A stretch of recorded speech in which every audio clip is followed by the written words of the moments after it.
জাপানে বাংলাদেশের তুলনায় পার ক্যাপিটা গাড়ির ওনার 250 গুণ বেশি। 2019 সালের রিপোর্ট অনুযায়ী বাংলাদেশে প্রতি 1000 মানুষের মাঝখানে প্রায় 3 জন গাড়ির মালিক রয়েছেন, এবং এটা ওয়ার্ল্ডের র্যাঙ্কিং যদি আমরা দেখি সেখানে 135টা র্যাঙ্কিংয়ের ভিতরে বাংলাদেশ হলো 132তমতে অবস্থান করছে। বাংলাদেশে যেখানে প্রতি 1000 মানুষের মাঝখানে প্রায় 3 জন গাড়ির মালিক রয়েছে, সেখানে জাপানে প্রতি 1000 মানুষের মাঝখানে প্রায় 600রও বেশি গাড়ির মালিক রয়েছেন। এবং এর মাঝে মজার বিষয় হলো 81%-এরও বেশি হলো ব্যক্তি মালিকানাধীন গাড়ি, অ্যান্ড বাংলাদেশে ব্যক্তি মালিকানাধীন গাড়ি মাত্র 2%। আসসালামু আলাইকুম, this is Sulaiman Sikdar and welcome to my another brand new video. And আজকের ভিডিওটা একটু ডিফারেন্ট হবে। রিসেন্টলি বাংলাদেশে যেই এআইটি একটা স্ট্রাকচার আমাদের গাড়ি ওনারদেরকে বোঝা হিসেবে চাপিয়ে দেওয়া হয়েছে, এটা খুবই ভয়ঙ্কর একটা পর্যায়ে চলে গিয়েছে। প্রথমত, এআইটিটা রিফান্ডেবল হওয়ার কথা, যেটা আমাদের রিফান্ড পাওয়ার কথা সেটা আমরা রিফান্ড পাই না। এরপরে হলো আপনার এনভায়রনমেন্টাল সারচার্জ, অর্থাৎ একই নামে একাধিক গাড়ি থাকলে সেখানে গাড়ির উপরে অতিরিক্ত আয়কর বসানোর কথা আসছে। দ্যাট মিনস মানে আপনার নর্মাল যে আয়করটা থাকে এটা থেকে আরো বেশি আসবে। গাড়ি বেশি থাকলে নাকি এটা আরো বেশি আসতে পারে, সো ওইটার উপর একটা ডিপেন্ড করতেছে। এরপরে আবার মানে নিত্য নতুন নিয়ম কানুন আমাদের উপরে বিভিন্ন রকম চাপিয়ে দেওয়া হচ্ছে। বাংলাদেশের সরকারের রাজস্ব আয়ের অনেক বড় একটা অংশ আসে হলো এই গাড়ির এআইটি থেকে। তো এখন অনেকে দেখা গেছে সরকারকে বিভিন্নভাবে প্রস্তাবিত মানে বিভিন্ন প্রস্তাবনা দেয় যে আমরা এখানে এটা বাড়ায় দিয়ে রাজস্ব আনবো, হ্যান ত্যান ভুগি চুগি, জাস্ট আমাদের মতো সাধারণ মানুষের উপরে বার্ডেন বাড়াইয়ে। ম্যাক্সিমাম যারা নীতি নির্ধারক আছে তাদের গাড়ির ব্যাপারে নলেজ হলো জিরো। আমি আজকে আপনাদের সাথে ছোট করে একটু শেয়ার করব যে সরকারের রাজস্ব কত জায়গা থেকে হারাচ্ছে। প্রথম জিনিস সেটা হলো, আমরা লিগালি দেখা গেছে পুরোনো গাড়িগুলো রিনিউ যদি করতে না পারি, পেপারস আপডেট করতে না পারি, ডকুমেন্ট করতে না পারি, তখন কিন্তু মানুষজন ইলিগাল ওয়েটা বেছে নেবে। ইলিগাল ওয়ে মানে কি? মানুষ পেপারস আপডেট করবে না, পেপারস আপডেট করা ছাড়াই গাড়ি চালাবে। আপনি হয়তো কিছু কিছু গাড়ি ধরতে পারবেন, সব গাড়ি আপনি ধরতে পারবেন না, আর ধরলেও একটা লেনদেনের মাধ্যমে, সমঝোতার মাধ্যমে ওইটা আবার মিটমাট হয়ে যায়। অটো রিক্সা নিয়ে একটু কথা বলবো। অটো রিক্সার কারণে বাংলাদেশের বিভিন্ন প্রান্ত থেকে যেই পরিমাণ বিদ্যুৎ চুরি হচ্ছে এটা আপনারা কল্পনা করতে পারবেন না। আমি একটা রিপোর্টে শুনেছিলাম প্রায় 4,500 কোটি টাকার বিদ্যুৎ এখান থেকে মানে চুরি হচ্ছে। এটা ভয়ঙ্কর একটা নাম্বার। এখন আমরা ইলেকট্রিসিটি পাচ্ছি না। আমরা ইলেকট্রিসিটির কারণে ঢাকার বাইরে অনেক মানুষজন যারা আছে তারা খুবই কষ্ট করছি। ঢাকার ভেতরে অনেক জায়গায় আমরা কষ্ট করছি, ইলেকট্রিসিটি নাই। বাট ঢাকার ভিতরে কি পরিমাণের অটো রিক্সা চলতেছে, এটা আমি এখন আপনাদেরকে যদি একটা নাম্বার বলি, পুরো বাংলাদেশে প্রায় 6 মিলিয়ন, প্রায় 60 লক্ষ, 2023 সালের রিপোর্ট অনুযায়ী 60 লক্ষ অটোরিকশা ছিল। 2024 সালে এসে এটা মানে একবারে বুম করছে, মানে এক্সট্রিম পর্যায়ে চলে গেছে। প্রত্যেক দিন 3,000 টাকার নতুন অটোরিকশা বাংলাদেশে ঢাকার রাস্তায় নামছে। 3,000 অটোরিকশার যদি আমি ধরে নিলাম প্রত্যেক দিন যদি 3,000 অটোরিকশা ইলেকট্রিসিটি চুরি করে, কতগুলো ইলেকট্রিসিটি চুরি হচ্ছে। তারা যখন রাস্তায় নামতেছে তারা কোনো রোড পারমিট নিয়ে নামতেছে না, তারা সরকারকে কোনো রাজস্ব দিচ্ছে না, তাদের কোনো লাইসেন্স নাই, তাদের কোনো কমন সেন্স নাই, তাদের ভিতরে কোনো হিতাহিত বোধ নাই, তাদের ভিতরে মানবিকতাটাও পর্যন্ত নাই।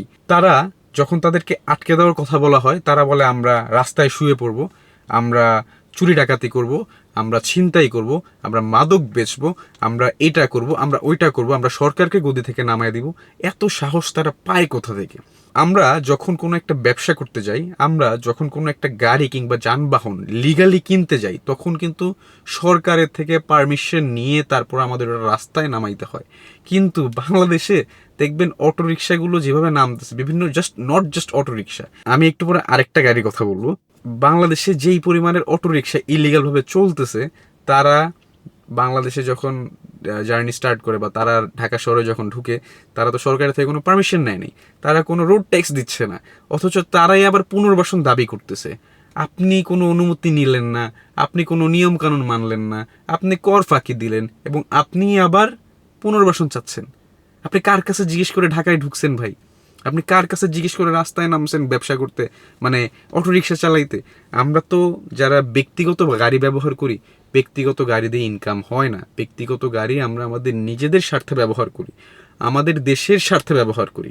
আমাদের দেশের রোড অ্যান্ড ট্রান্সপোর্টেশন ডিপার্টমেন্ট যেটা আছে, public road and transportation department, এটা একটা মানে বোগাস জায়গা, এটা একটা মেস।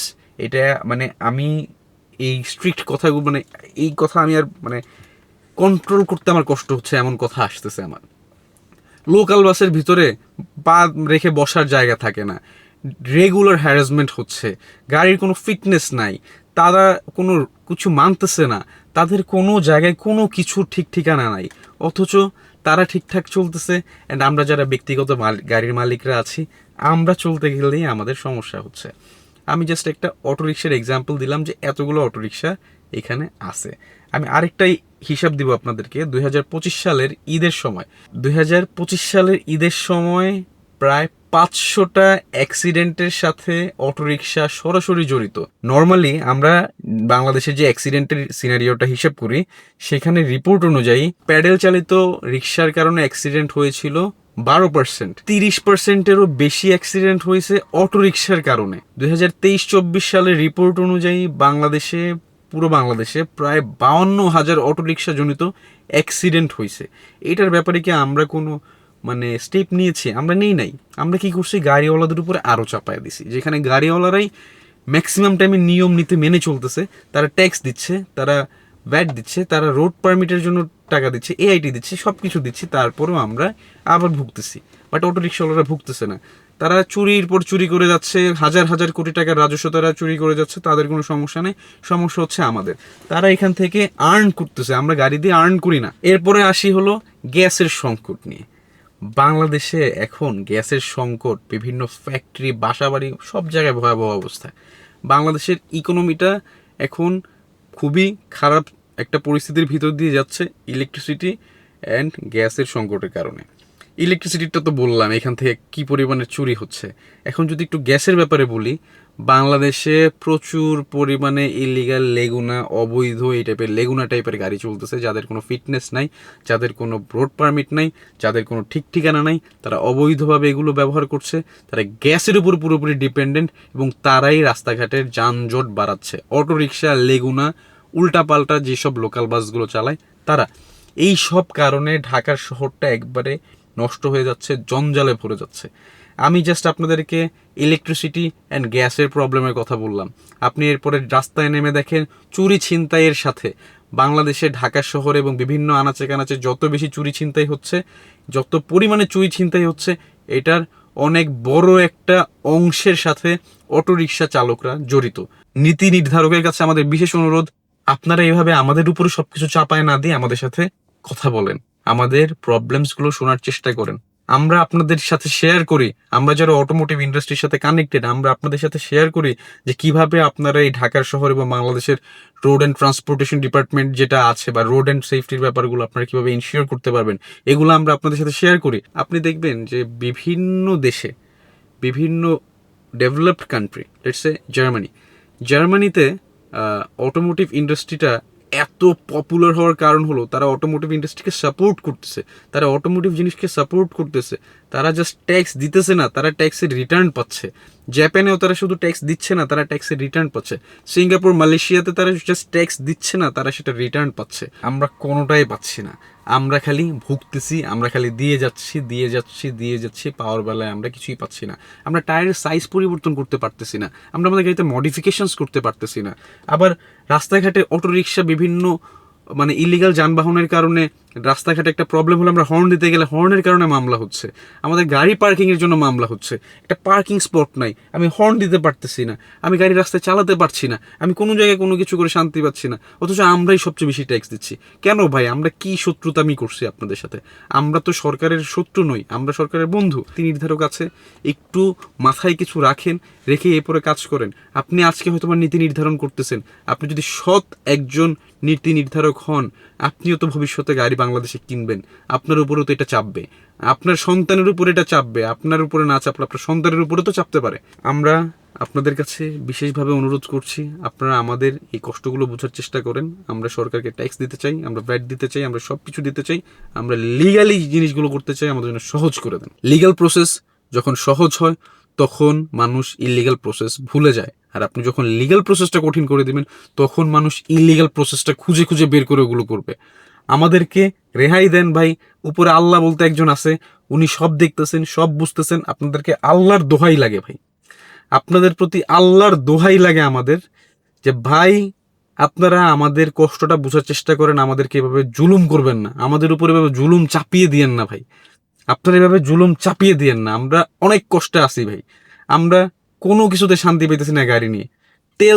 তেলের কথা বাদই দিলাম ভাই, তেলের কথা একবারে বাদ দিয়ে দিতে হবে। তেলের কারণে গাড়ির ইঞ্জিন ফুটে যেতেছে মানুষজন। আমরা তো কখনোই তেল নিয়েও তো আমরা ওরকম প্যারা দিতেছি না। তারপরও এই একের পর এক নতুন নতুন জিনিস আমাদের উপরে চাপাই দিতেছে।